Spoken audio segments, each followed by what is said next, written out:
What's up, guys? Welcome back to another reaction. We're back here with the Tupac Ed Gordon interview. If you missed part one, there will be a link in the description. You can go check it out. Make sure to leave some love. We're going to get right into this. It's not going to waste any more time. I Let's asked see Shakur his, about his feelings on people like New York Minister Calvin Butts and the Reverend Jesse Jackson, who have been critical of Shakur and others for the gun-toting image many young rappers have. You know where this is going. There's nothing criminal about banning arms. You know what I'm saying? Nothing. Only the press and the media make you think that a black man arming himself is illegal or criminal, or that he wants to arm himself to rob a liquor store or something. You know what I'm saying? That is for me to defend myself, and it should always be. It's just about surviving, you know, and we have to be honest about the tools that we use to survive. And why is a black life any more recoupable than a white life? You know what I'm saying? We know that they don't put the same security in the ghetto that they do in the whites in the white neighborhoods. So therefore, for me to be out here saying don't, you know, put your guns down and no violence, that's hypocritical. And if I didn't talk about the violence, everybody would act like the violence wasn't there. We as rappers bought that violence. We bought the violence that we seen on the street. We put in our records for years. And after 3-4 years, people finally starting to see it because of all the statistics that's going on in the streets. If we stop talking about it, then they wouldn't take statistics. And when they stop taking statistics, then we'd be killing each other in the street, and these white people wouldn't care no more. Only reason they care is because, you know, there's been some strays, and we just slipped over in the white neighborhoods, and there's kids in Iowa that want to be like us. You know what I'm saying? There's kids in Indiana that's trying to be like us, because they can relate too. You know what I'm saying? You even admit it. I don't live in that neighborhood anymore. There's no real reason for you to carry a 9mm. Don't believe that. Why? In 2 years, I've had a gun pulled on me by my limo driver, by police, by everybody. You know what I'm saying? And I better be. Do y'all know about that incident? Because if you do, tell me so down in the comments below. He had a gun pulled on him by his limo driver. Man, how low can you get? Better be. You know what I'm saying? I've been attacked. You ain't read the papers about these skinheads trying to blow up black churches. Why? They see me as the enemy just like y'all do. You know what I'm saying? They can come to my house and sit outside my house just like anybody else can. A skinhead. And once my life is gone, it's gone. Can't nobody give it back to me. Not the judge, not the president, not the governor, not Calvin Butts, not Jesse Jackson. They can't do nothing but come to my funeral and talk pretty about how black people suffer. You understand? And as far as Jesse Jackson, my first That's exactly how it went. Was at the Apollo Theater when Jesse Jackson was running for president in 1984. It hurts me for him to say anything negative about any rapper because we supported him. He should support us.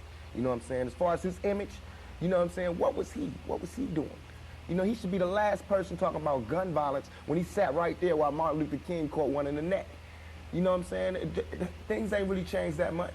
I swear to God, nothing I ever say is meant to be something where innocent people get hurt. Nothing I ever say is meant to be like a end all, let's go do it right now.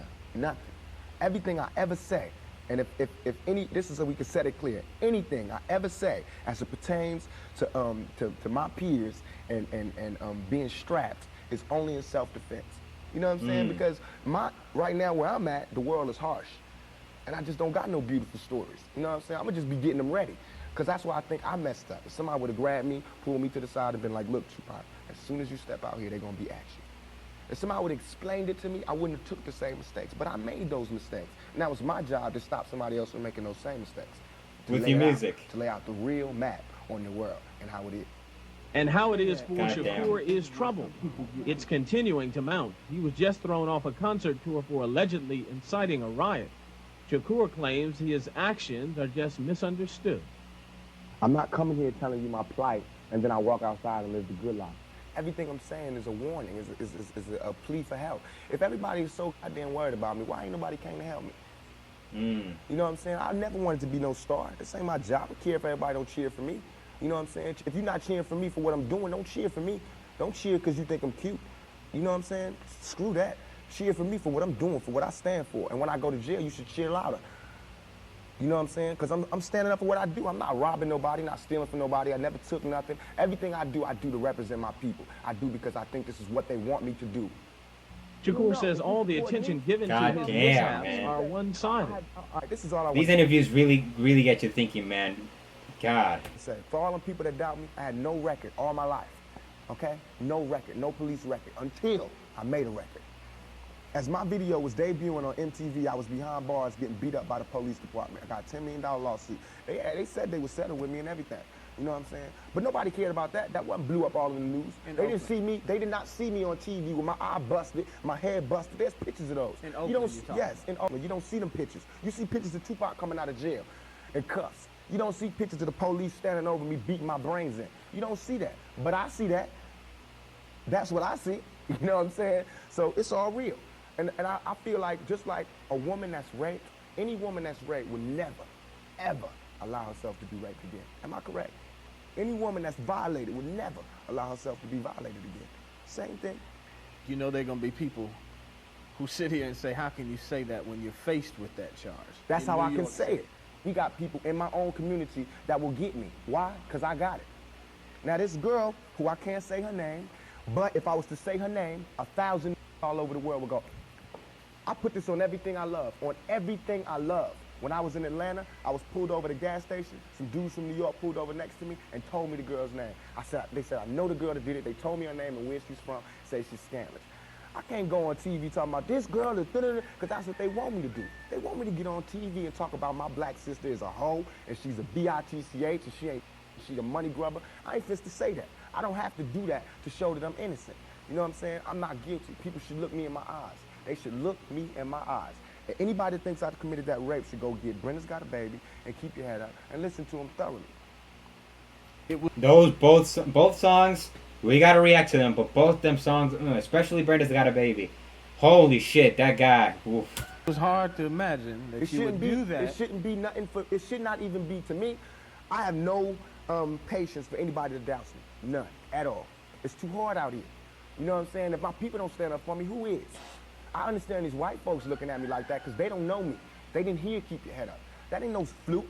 You know, Keep Your Head Up ain't no goddamn come up. I didn't do that for to be smiling in my face to say, oh, he's cool. I did that from my heart. So that if they do try to put a rape charge on me, my sisters can say he ain't about that. Now, if my sisters can't say that, you won't hear another Keep Your Head Up out my mouth. You understand me? Because it's a struggle on young black males today. You can tell he was mad. You can tell he was mad when people talk shit about him, especially in that certain way. You know, charging him for rape, man. Childhood plays a large role in the man he is today. He grew up knowing little about his father and just recently mended his relationship with his mother, who was an active member of the Black Panther Party. He says much of the pain and anger he brings to his work stems from his background. Have you ever seen, what would a Vietnam vet be like without a sergeant, without any backup, without any other soldiers, nobody but a Vietnam vet in Vietnam? When he came home, how would he be? And that's me. I had to go through all that street, war, everything, the same drugs that everybody else get turned out on. You know, where I would have been stopped short, I made it past. And here's where I am. But because I made it past, I missed some lessons, you know what I'm saying? And you can see the lessons that I missed when you talk to me. You can see where I haven't had a father when you talk to me. You know what I'm saying? You can see where I spent a lot of my time in the streets when you talk to me. Because the words that I say are not words that come from a mother's mouth or a father's mouth. It's words that comes from a pimp's mouth or a prostitute or a hustler or a drug dealer. You know what I'm saying? But to me, these were my role models. How much of that, though, in terms of growing up without a father, sometimes not being with your mother, do you lament on and look back and say, damn, I missed something big? Everything. I know for a fact that had I had a father, had I had someone, and I hate saying this because white people love hearing black people talk about this, but had I had a father, had I had some of these opportunities, I'd have been able to help my mother more. She wouldn't have went the road she went. I could have been a better son. You know what I'm saying? She wouldn't have went that road. It was the absence of my father. You know what I'm saying? I'm dealing with him being daddy not being there. My mother's dealing with him being my man not being there.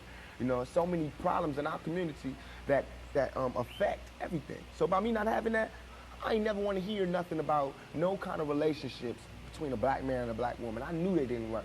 Because as far as I knew, my daddy was the coolest dude out there. And my mama was a Panther. So if they didn't work, it don't work. That's how I felt. You know what I'm saying? And going out. Yeah, I felt that too, Tupac. I felt that too. And, you know, when you grow up without a dad, there's no excuse. Things definitely could be better. You know. Out there, you know what I'm saying? It's like watching my mother just go through changes and everything. It's like my mother's my partner. Don't take that the wrong way, what I just said. What I mean is, like, when it could be better is that if your father was there, it would definitely be better for you and your future. Like I'm a soldier. You know, and I watch. Because a father is like the somebody you games she look went up through. to. If I would have went the same way my mother went, had not she did her route and showed me where it went wrong with her. My mother always told me, don't you ever, ever just volunteer yourself to our people, because they'll use you. That's what they do. You know what I'm saying? She also told me to follow my heart and for me to be the leader. But it's interesting to see just the change in your face, your reaction, your thought process. That's all I ever wanted to do. Ask my mama. I wanted to go to college. I went to school all the way and was ready to go to college. The only thing that stopped me was money. The time all the kids in my school was writing applications to go to college, I didn't have no lights and no electricity. And that ain't my mama's fault. You know what I'm saying? So when I think back to that, I'm not thugging for me. I'm thugging for my family. I pay all the bills. You know what I'm saying? I feed my whole family. Wrong or right, I do. And I can't stop. You know what I'm saying? And if thugging is gonna make me $1 million, because it just got me platinum, then that's what I got to do constantly. And if it makes me feel, because right now, I feel satisfied. I don't feel like I've ever embarrassed myself or my people, you know, in nothing that I've done. And yet and all, I got the whole world fearing me. You know what I'm saying? At 23. At 23, he went platinum. Can you imagine if this dude was still alive today? He'd bury the weighing hip hop 160 business. pounds, you know what I'm saying? And I ain't even started. I haven't even rolled my plan out yet, and they scared. I got the vice president know who I am, the president, every cop in every city, you know what I'm saying? And I haven't even started working out a plan. The rapper paints young black men as victims and blames much of their plight on others. So I wondered how he dealt with the fact young black men are killing each other in record numbers. Suicide. That ain't homicide. That's suicide. We killing each other because we killing ourselves. We not when another man. I know I've been in a position. It's out of our control. It's not like he wants to kill. He just doesn't want to die. You know what I'm saying? It's that situation when you got. We are living in a war zone. It's not as easy as these people are making us think that they just got some criminal ass black kids with guns. It is not like that. We live in hell. We live in the gutter. We got us stacked up 80 deep in one building. You know, by the time you get out your house, you strapped to protect yourself. Because you living in the same community that the police is carrying rifles and riot gear. Same, they need them riot, excuse my language, I'm so sorry. The same reasons they need the riot hat, the riot jacket, the flak jacket, the double vest, the 9mm Glocks with extra bullets, the tear gas, the mace, all that. Who do you think the police is using that against? Dogs? So we fighting the same villains that they fight in the street. But instead of them seeing us fighting villains in the street, we all villains. Is your generation the... He gets you thinking. He definitely gets you thinking. And when you think about it, it is all true, man. one that is picking up for where the Panthers left off, saying, all right, enough is enough. The generation before us forgot about the fight. We're picking it back up. Not only forgot about the fight, forgot about us. Yes, and we're picking it back up. But at this level, all we're trying to do is unite. And right now, as a year, we got 1 million people that's listening. Now we can tell them something. Now we can try to get them that way, and we might lose some. We might gain some, but we would never even have that audience had we not said what was real. You know what I'm saying? And the main thing for us to remember is that the same crime element that white people are scared of, black people are scared of. The same crime element that white people fear, we fear. So we defend ourselves from the same crime element that they scared of. You know what I'm saying? While they waiting for legislation to pass and everything, we next door to the killer. We next door to him, you know, because we up in the projects where it's 80 in the building.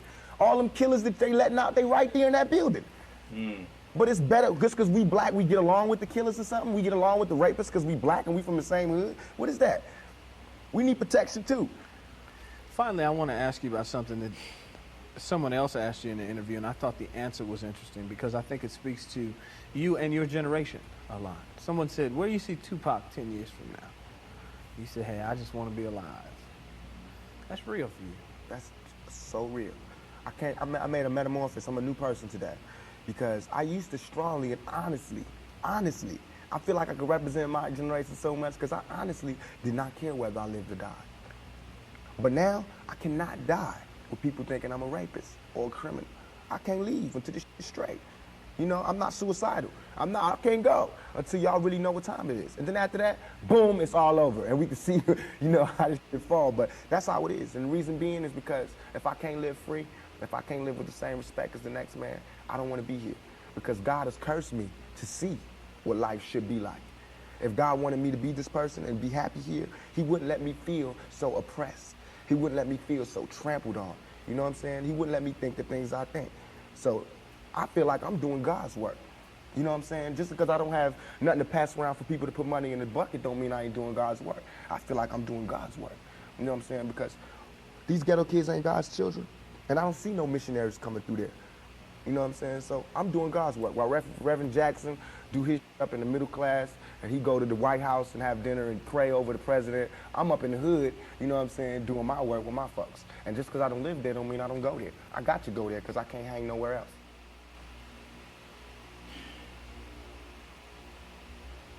I'm sorry, I gotta think. I gotta process this whole shit. God damn. He was just talking about how he can't die with everybody thinking that he's a rapist, a killer, and he achieved it.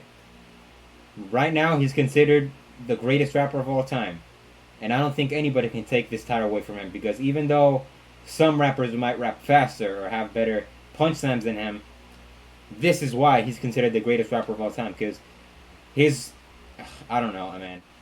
His career didn't only consist of music. It consisted of so much more.